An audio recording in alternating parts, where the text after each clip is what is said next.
오늘 설교 제목은 천국인을 매소서라는 설교 제목으로 여러분과 함께 나누도록 하겠습니다.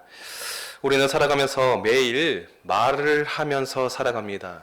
우리는 말을 하지 않는 사람은 없습니다. 말과 친숙합니다. 매일 하루라도 말을 거르는 사람이 있습니까? 결코 없죠. 그런 사람은 없습니다. 쉬지 않고서 우리는 이 언어를 통해서 말을 만들어냅니다. 수많은 말들을 만들어냅니다. 때로는 습관적으로 말들을 내뱉습니다. 책임지지 못할 말들도 쉬지 않고 우리는 만들어냅니다. 말을 하면서 우리는 살아갑니다. 말을 하지 않고서 사는 사람은 없습니다. 왜 그렇습니까? 이 말, 언어가 우리 자신을 드러내기 때문입니다. 언어가 우리의 인격인 것입니다. 우리가 평소 내뱉는 이 언어들 속에서 우리의 인격을 드러냅니다. 언어와 우리는 뗄래야 뗄 수가 없습니다. 언어는 우리의 분신과도 같습니다. 그만큼 우리는 수많은 말들을 하면서 살아갑니다. 말을 안 하고서 버티는 사람은 없죠. 말하지 않고서 인내하는 사람은 없을 것입니다. 그만큼 우리 두뇌엔 말을 할 수 있는 이 지혜와 능력을 가지고 있습니다. 언어를 쓸 줄 모르는 사람은 없습니다. 특히 요즘 시대는 읽고 말하고 듣는 능력은 모두가 충분히 가졌습니다. 요즘 시대를 가리켜서 언어의 홍수, 말의 홍수의 시대에 우리가 살아가고 있습니다. 언어와 말들이 많이 있습니다. 책도 많이 있습니다. 지금 서점을 가보면 베스트셀러의 작가의 책들이 많이 즐비해 있죠. 내가 원하는 정보를 얼마든지 찾아서 볼 수 있습니다. 책을 통해서 우리가 얼마든지 지식을 얻지만 또 어디서 얻습니까? 우리가 미디어를 통해서, 매체를 통해서, 특히 요즘에는 SNS, 메신저를 통해서 서로 상대방과 소통을 합니다. 핸드폰이나 온라인을 통해서 원하는 정보들을 우리가 얻거나 또 이렇게 수집합니다. 커뮤니티를 통해서 얼마든지 소통이 가능한 세대에 우리가 살고 있습니다. 또 인터넷을 켜면 얼마든지 설교 영상을 볼 수 있고 말씀 영상을 무궁무진하게 수없이 우리가 들을 수 있습니다. 우리가 원하는 설교 영상만을 선택해서 볼 수 있는 시대에 우리가 참으로 편리한 세대에 살고 있습니다. 내가 원하는 정보만을 취사 선택할 수 있는 이 세상 속에서 우리는 살고 있죠. 그러나 이러한 편리함이 주는 이러한 언어들 속에서도 우리 이 세상 속에서는 따뜻함과 온기가 사라지고 있습니다. 우리가 평상시 쓰는 이 언어들 속에서 언어에도 또 온도가 있는 걸 아십니까? 말이 주는 따뜻함, 이 배려 있는 말들 속에서 우리는 살아갑니다. 이 말들, 따뜻함의 말들, 배려 있는 이 말들 속에서 우리가 살아가고 있지만 진정 우리의 마음은 공허할 때가 참으로 많은 것 같습니다. 진정 우리의 마음에 담을 이 말들이 없습니다. 우리 마음속에 따뜻하게 담길 그 말들이 우리는 없습니다. 여러분, 오늘 우리는 이 언어의 홍수, 말의 홍수 속에 우리가 살아가고 있지만 가슴에 담긴 말들, 정작 우리의 마음속에 담길 말들이 참으로 많이 없는 시대 속에 살아가고 있는 것 같습니다. 오늘 본문에서도 이 말들, 참으로 많은 말들이 오고 갔습니다. 예수님의 제자들이 서로 옥신각신하면서 말들을 오고 가고 있습니다. 의미 없는 말들 참으로 많이 했습니다. 누가 천국에서 큰 자인지를 놓고서 설전이 붙은 것입니다. 결말이 나지 않자 제자들이 예수님께 나아가서 결론을 내달라는 것입니다. 결판을 내달라는 것입니다. 누가 큰지, 누가 작은 자인지를 결판을 내달라는 것이죠. 하나님 나라에서 누가 큰 부르심을 받은 자들인지 서로 가려달라는 것입니다. 그러나 예수님께서는 완전히 오늘 본문에서는 정반대의 말씀을 하고 계십니다. 오늘 본문에서 2절 3절에 이렇게 말씀하십니다. 예수께서 한 어린아이를 불러 그들 가운데 세우시고 이르시되 진실로 너희에게 이르노니 너희가 돌이켜 어린아이들과 같이 되지 아니하면 결단코 천국에 들어가지 못하리라 라고 말씀하시죠. 분명하게 말씀하십니다. 천국은 한마디로 누구의 것임을 말씀하시는 것입니까? 작은 자들의 것.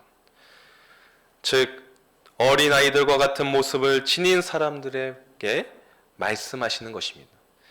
저는 이 아이들을 천국의 아이들, 천국의 사람들, 천국의 아이들이라고 부르고자 합니다. 즉 자녀들이란 천국의 소망을 가진 사람들. 어떤 사람이 천국을 소유했냐? 어린아이처럼 천국을 받아들이는 자인 것입니다. 즉 하늘나라 하나님의 나라를 소유한 사람들, 믿음으로 소유한 자인 것입니다. 어린아이와 같은 심성으로 마음으로 받아들이는 자를 하나님께서는 들어 쓰신다고 했습니다. 천국은 이런 자들의 것입니다. 천국은 어린아이와 같은 심성으로 받아들이는 자, 믿음이 있는 자를 하나님께서는 오늘 들어 쓰신다고 말씀하십니다. 그러나 천국은 이 세상의 방식과 참으로 대비됩니다. 세상은 어떻습니까? 보이는 것이 전부인 것입니다. 그러나 천국은 보입니까? 안 보입니까? 보이지 않습니다. 보이지 않는 영적인 하나님의 세계가 있는 것입니다. 그러나 세상은 그 보이지 않는 것을 인정하지 않습니다. 보이지 않는 영적인 하나님의 세계가 있음에도 불구하고 보이지 않는다는 이유만으로 하나님의 세계가 없다라고 그들은 거부하고 맙니다. 일단 보이지 않는 것은 믿지 않습니다. 인정하지 않습니다. 보지 못하는 것, 신뢰받지 못하는 것으로 치부해버립니다. 보는 것은 신뢰하는 것, 보지 못하는 것은 신뢰받지 못하는 것. 그들은 거부해버리는 것입니다. 이는 어른들의 사고방식인 것이죠. 논리적이거나 이해가 되기만 하면 믿지만 이해하지 못하면 도대체 받아들일 수 없는 것입니다. 천국은 그러나 단순합니다. 어린아이와 같은 심성으로 받아들여야 되는 것입니다. 믿음으로 소유해야 되는 것입니다. 어른들의 시선으로 보지 않아도 되는 것입니다. 천국은 왜냐하면 믿음으로 받아들이는 것이기 때문입니다. 천국은 그러므로 믿는 자의 것인 거예요. 천국은 이해하는 자의 것이 아닙니다. 믿음이 있는 자들, 믿음을 소유한 자들인 것입니다. 천국은 믿음이 있는 자들, 소극적인 자세로 믿음을 기다리면서 하나님께서 주시겠지라고 그냥 기다리는 사람의 것이 아닙니다. 천국은 물끄러미 바라보는 사람들의 것이 아닌 것입니다. 복음서에서 말씀하시길 천국은 침노하는 자의 것, 적극적으로 임하는 자, 적극적으로 믿음대로 순종하는 자들의 것임을 오늘 본문을 통해서 말씀하시는 것입니다. 하나님께서는 상 주시는 이심을 믿어야 된다 말씀하는 것입니다. 마태복음 말씀에도 세례 요한의 때부터 지금까지 천국은 침노를 당하나니 침노하는 자는 빼앗는다라고 말씀하십니다. 여기서 헬라어 단어 침노라는 단어가 있습니다. 침노라는 단어는 폭력이라는 단어에서 나왔습니다. 강압적으로 뭔가를 빼앗는 자를 가리킵니다. 폭력이라는 수단은 어떻게 사용합니까? 적극적으로 뭔가 강탈할 때 쓰는 것입니다. 적극적으로 뭔가 적의 의지를 꺾는 것이죠. 전쟁에서 어떻습니까? 적의 의지를 부수죠. 적의 의지를 꺾는 것이 바로 폭력인 것입니다. 천국에서의 믿음도 똑같습니다. 적극적인 자세로 믿음을 보이고 믿음 안에서 순종하는 자를 통해서 하나님께서 말씀하시는 것입니다. 오늘 본문에서는 다른 측면으로 말씀하십니다. 천국은 오늘 뭐라고 말씀하십니까?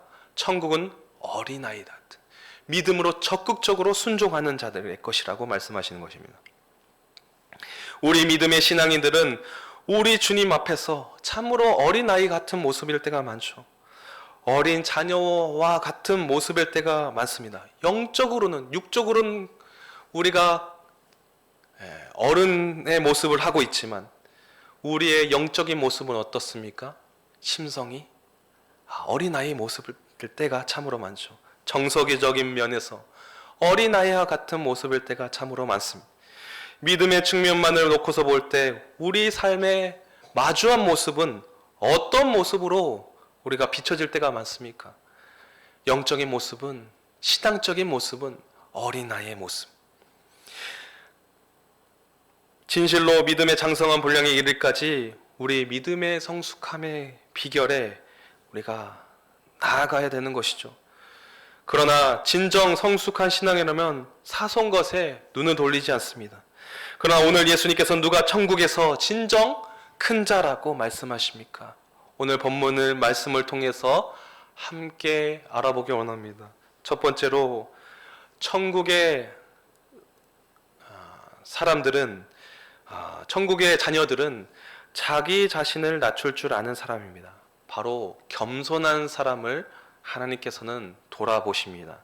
오늘 본문 4절 말씀입니다. 함께 읽겠습니다. 시작. 그러므로 누구든지 이 어린아이와 같이 자기를 낮추는 사람이 천국에서 큰 자니라. 아멘. 어떤 사람이 자기를 낮춥니까? 자기 자신을 인정하는 사람이죠. 자기 자신을 잘 아는 사람이 자기 자신을 인정할 줄 압니다. 자기 자신에 대해서 자기에 대한 이해가 출중한 사람이다. 자기의 위치를 아는 사람, 스스로에 대한 인식이 빠른 사람이 겸손한 사람인 것입니다. 소크라테스도 이런 말을 남겼습니다. 내 자신을 뭐라고 말씀합니까? 알라라고 말씀하죠. 자기를 알 때 겸손하게 되는 것입니다. 여러분, 요즘 이런 말을 자주 쓴다고 합니다. 여러분, 근자감이라는 말을 들어보셨습니까? 줄여 쓴 말입니다. 근자감. 근자감이란 근거 없는 자신감을 가리킵니다. 근거 없는 자신감, 어떨 때 씁니까? 자신감을 내세울 때, 뭔가 근거가 없이 자신감을 내세울 때 쓰죠. 뭔가 고집을 피울 때, 뭔가 스스로 뭔가 있어 보이려고 할 때 근거 없는 자신감이라고 해서 근자감이라고 얘기합니다. 함부로 자기를 과시하고 맹신하죠. 자기 인식력, 자기 이해가 떨어지는 사람이 바로 근자감인 것입니다. 그러나 우리 믿음의 사람들은 어떤 사람이어야겠습니까? 근거 있는 자신감을 부려야 됩니까? 아니면 근거 없는 자신감을 부려야 되겠습니까? 당연히 우리가 근거 있는 자신감을 부려야 되지 않겠습니까? 스스로를 높다 하고 스스로를 높이는 자를 가리키는 말이 아니라 근거 있는 자신감이란 스스로를 주 앞에서 낮추는 사람인 것입니다. 주 앞에서 우리가 스스로를 낮출 때 주님께서는 우리를 세우실 줄 믿습니다. 여러분 믿으십니까? 사람들 앞에서 내세우는 겸손의 모양은 중요하지 않습니다. 진정한 겸손이란 하나님 앞에서 우리 자신을 낮추는 것입니다. 하나님 앞에서 하는 것입니다. 하나님 앞에서 사는 삶인 것이죠. 누가 보든 누가 보지 않든 신앙의 삶을 살아가는 것입니다. 내 삶의 중심으로 살아가는 것이 아니라, 내 이기적인 삶의 중심으로 살아가는 삶이 아니라 하나님이 중심이 되는 삶, 하나님 앞에 내 삶의 중심이 되어주셔서 나를 낮추고 나의 자리를 낮추면서 겸손 가운데 나아가는 것입니다. 우리는 내 중심의 삶을 살아가죠. 하나님 중심의 삶을 우리가 벗어버리고 내 중심의 삶을 살아갈 때가 참으로 많습니다. 그러나 하나님 중심의 삶을 살게 될 때 겸손의 삶을 살게 되는 것입니다. 하나님 중심의 삶의 패턴을 우리가 자리 잡을 때 진정한 겸손을 우리가 살아가게 되는 것입니다. 하나님 중심의 삶을 사는 사람들은 진정 하나님만을 바라보는 것입니다.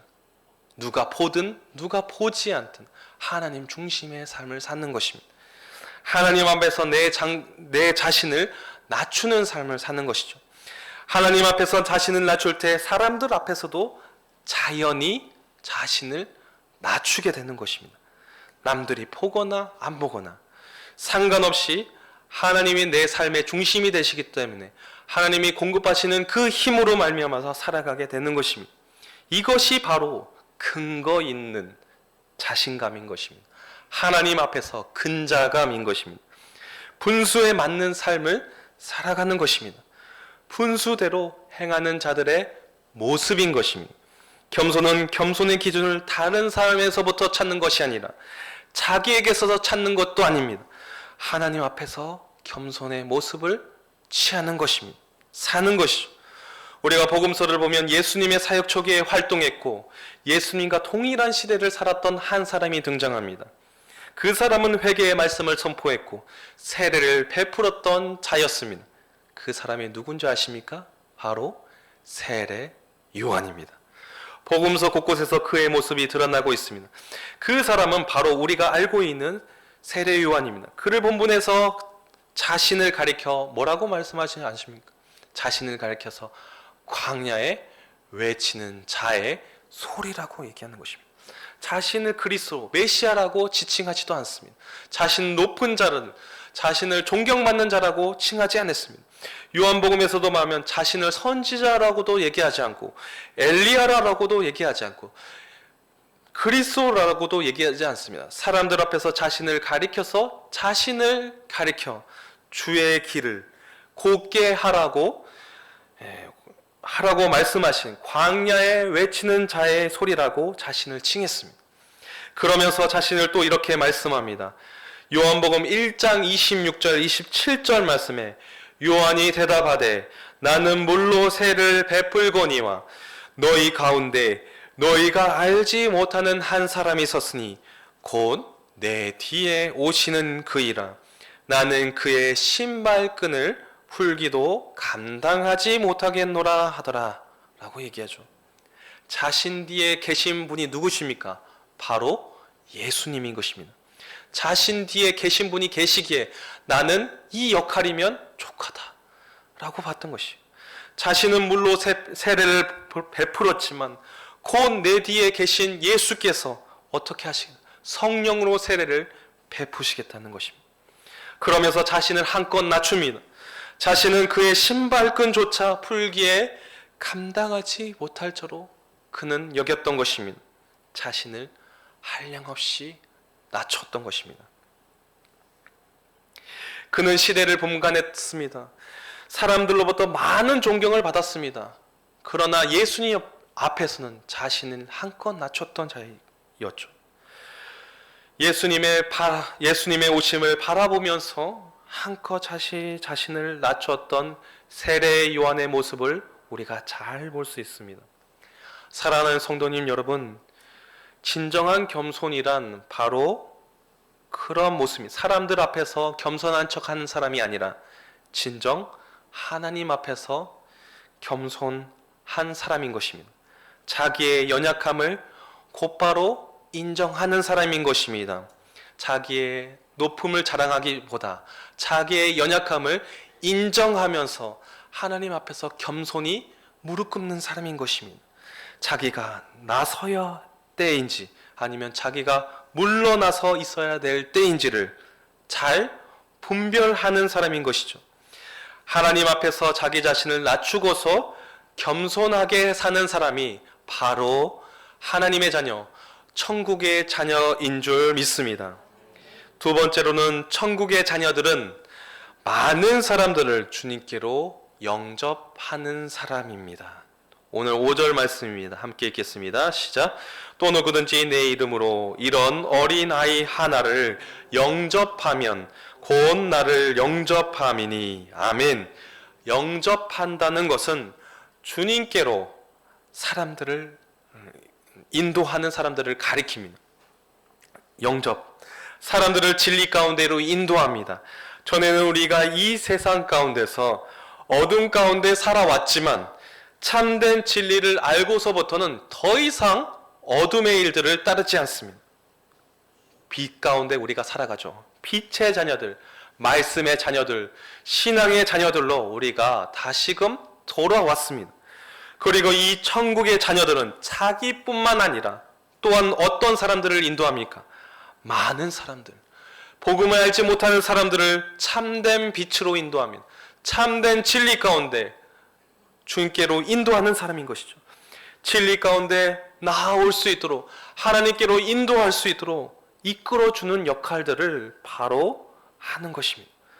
마음의 변화와 확신 가운데 주님을 받아들일 수 있도록 그들을 빛 가운데 빛의 자녀로 어둠의 일들을 벗어버리고 다시금 자녀의 일로 하늘에 속한 자녀의 일로 다시금 인도하는 것입니다. 우리는 이걸 가리켜서 투자로 표현하는 것입니다. 뭐입니까? 바로 전도인 것입니다. 전도하는 삶인 것입니다. 우리 천국의 백성들을 하나님의 백성들은 전도하는 삶을 살아야 되는 것입니다. 자연스럽게 전도의 삶이 우리의 삶의 습관이 이루어져야 되는 것입니다. 신앙인은 열매 맺을 수밖에 없습니다. 자기만 빛나게 할 뿐만 아니라 다른 사람들을 주님께로 인도하여서 빛나게 해줍니다. 많은 사람들을 참된 진리 가운데 깨닫게 해주고 하나님의 자녀로서 온전하게 살 수 있도록 도와주는 역할들을 바로 전도의 역할로 우리가 나아가는 것이죠.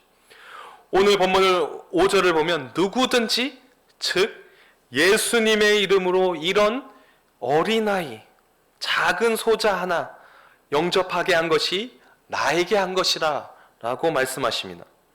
바로 이런 자들의 것이라 말씀하십니다. 천국의 자녀는 바로 이런 사람들의 것인죠. 반드시 열매 맺는 삶, 다른 나의 신앙의 열매를 맺을 뿐만 아니라 다른 사람들을 주님께로 인도하는 사람인 것입니다. 구원의 열매를 나 혼자만 가지고 있는 것이 아니라 더 많은 사람들을 통해서 구원의 열매를 맺을 수 있도록 도와주는 사람인 것입니다. 30배, 60배, 100배의 결실로 하나님께서는 그 전도의 열매를 통해서 지경을 넓히신다는 것입니다. 그러므로 신앙인은 절대로 답할 수 없습니다. 나만을 위한 신앙으로 살아갈 수가 없는 것입니다. 또 다른 열매를 반드시 열매 맺도록 풍성한 열매로 우리가 열매 맺기 뿐만 아니라 심을 씨앗도 우리에게 주셨다는 것입니다. 여러분 믿으십니까? 무엇을 통해서 하나님께서 씨를 맺고 열매를 맺으십니까? 바로 전도인 것이에요. 전도를 통해서 하나님께서 역사하시는 것입니다. 전도를 통해서 하나님께서는 하나님의 사람들을 통해서 전도자를 통해서 하나님께서는 열매 맺도록 함께 하신다는 것입니다. 전도라는 것은 이 세상 사람들로부터는 겉으로 보기엔 보잘것 없어 보입니다. 전도하면 무슨 능력이 있느냐, 무슨 보잘것이 있느냐, 전도가 무슨 밥 먹여주냐라고 생각할 수 있습니다. 요즘 같은 이 세상에서 남의 말 들어주는 사람이 어디 있느냐, 모르는 사람이 다가와서 이야기하는 말 들어줍니까? 누군가 들어줍니까? 잘 안 들어주죠. 바쁘다고 손살에 치고 가버리기 딱 일수인 것이 전도하는 삶인 것입니다. 전도는 그만큼 사람들 앞에서 아무 보잘것 없습니다. 그러나 그 보잘것 없는 것을 하나님께서는 들어 쓰신다는 것이, 주님께서는 전도에 미련한 것으로, 복음의 전도에 미련한 것으로 하나님께서는 사용하신다고 말씀합니다. 전도를 통해서 열매 맺도록 하나님께서는 하나님의 백성들을 통해서 열매 맺도록 함께 하신다는 것입니다. 요한복음 말씀에도 15장 5절 말씀에 나는 포도나무여 너희는 가지라 그가 내 안에 내가 그 안에 거하면 사람이 열매를 많이 맺나니 나를 떠나서는 너희가 아무것도 할 수 없습니다. 7절 말씀에 너희가 내 안에 거하고 내 말이 너희 안에 거하면 무엇이든지 원하는 대로 구하라 그리하면 이루리라 라고 말씀합니다. 우린 전도를 통해서 하나님의 힘으로 나아가야 되는 것입니다. 전도를 우리 스스로 나갈 때는 힘이 없고 부족합니다. 그러나 하나님이 주신 공급하시는 능력으로 나아갈 때 하나님께서 우리에게 역사 가운데 일하실 줄 믿습니다. 전도를 통해서 우리가 많은 사람들을 빛 가운데로 인도해 낼 줄 믿습니다. 세 번째로는 천국의 자녀들은 작은 자 하나라도 업신여기지 않습니다. 오늘 본문 10절 말씀 함께 읽겠습니다. 시작. 삼가 이 작은 자 중에 하나도 업신여기지 말라. 너희에게 말하노니 그들의 천사들이 하늘에 계신 내 아버지의 얼굴을 항상 배옵느니라. 아멘. 세 번째, 천국의 자녀들의 신앙은 또 다른 작은 자를 소중하게 여기는 신앙인 것입니다. 오늘 주님께서는 삼가 이 작은 자 중 하나라도 무시하지 말라, 업신여기지 말라고 말씀하십니다. 왜 우리가 작은 자를 돌보아야 합니까? 바로 하나님께서 우리 작은 자를, 한 사람 한 사람들을 돌보셨기 때문인 것입니다. 한 사람 한 사람이 귀중합니다. 우리 교회의 이 모든 자리에서 소중하지 않은 사람은 없습니다. 모두가 주님 앞에서 하나님의 것, 하나님의 귀한 하나님의 자녀인 것이죠. 주님이 99마리를 제쳐 놓고라도 한 마리의 잃어버린 양을 찾기 위해서 온 산을 솟았이 찾으셨던 것처럼 바로 우리 천국의 자녀들은 작은 자를 소중히 여긴다는 것입니다. 그만큼 한 마리의 잃어버린 양이 더 귀함을 우리에게 가르쳐주고 계시는 것입니다. 그러나 오늘 예수님이 살던 그 시대에는 이스라엘 내에 전통을 고수하던 한 사람들의 무리가 있습니다. 바로 누구입니까? 유대인의 지도자들이었습니다. 율법의 정신을 고수하던 자들이 있었습니다. 하나님께서 주신 본래의 취지와 본뜻을 잃어버린 채 율법을 자신들의 구미에 맞게 높은 잣대로 사람들을 무시하고서 자신들이 옳게 여겼던 것입니다. 유대인들의 지도자들, 바로 누굽니까? 바리새인들, 서기관들, 율법 학자들을 가리켜서 바라봤던 것이죠. 그 사람들을 가리켜서 비판해서 이렇게 얘기합니다. 작은 자들을 어떻게 바라보았습니까?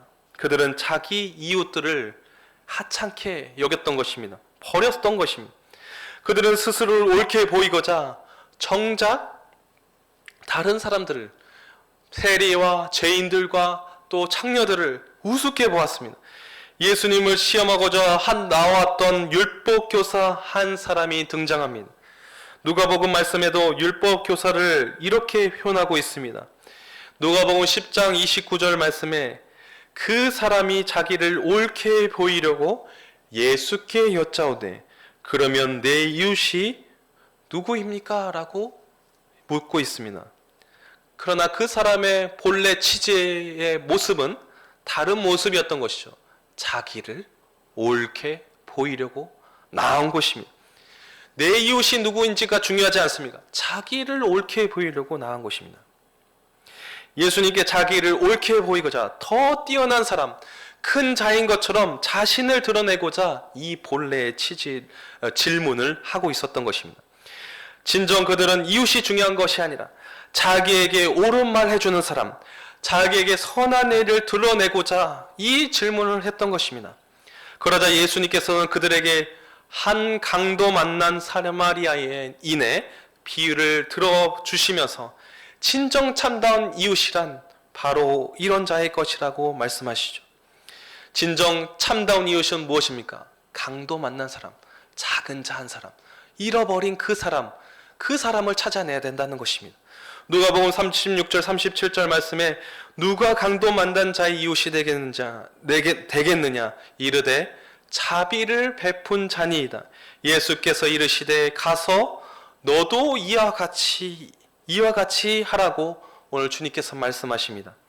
여러분, 진정 오늘 우리가 누군가 이웃을 만난다면 어떤 이웃을 만나시고 싶으십니까? 바로 진정 이웃을 돌보는 자를 우리가 만나시고 싶지 않습니까? 바로 사랑하는 성도님 여러분, 우리 예한의 성도님 여러분, 진정 천국의 자녀들은 예수님의 모습처럼 우리의 주위의 이웃들을 섬기며 돌아보는 사람인 것입니다.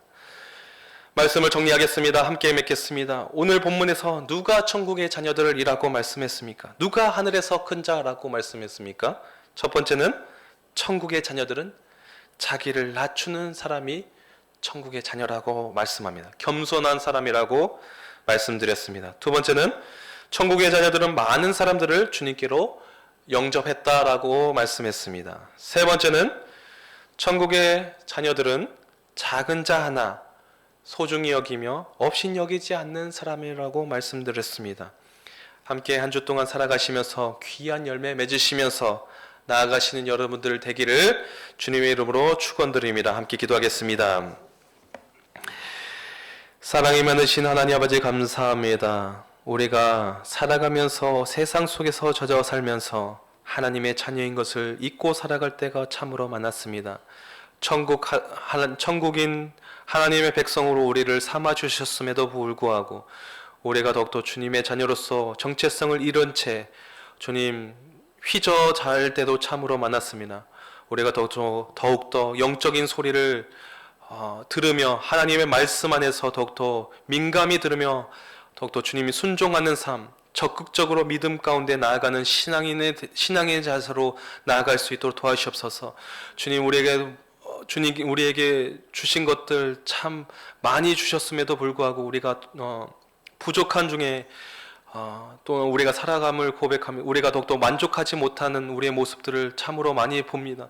그러나 우리의 모습들을 주님 내려놓고 온전히 주님만을 따르며 하나님의 자녀로서 온전히 살아가는 백성들 될 수 있도록 주님께서 허락하여 주옵소서. 주님 이 시간 모든 것 가운데 함께 주를 믿사오며 예수님 이름으로 기도드립니다. 아멘. 하나님 아버지 드릴 수 있는 믿음 주셔서 감사합니다.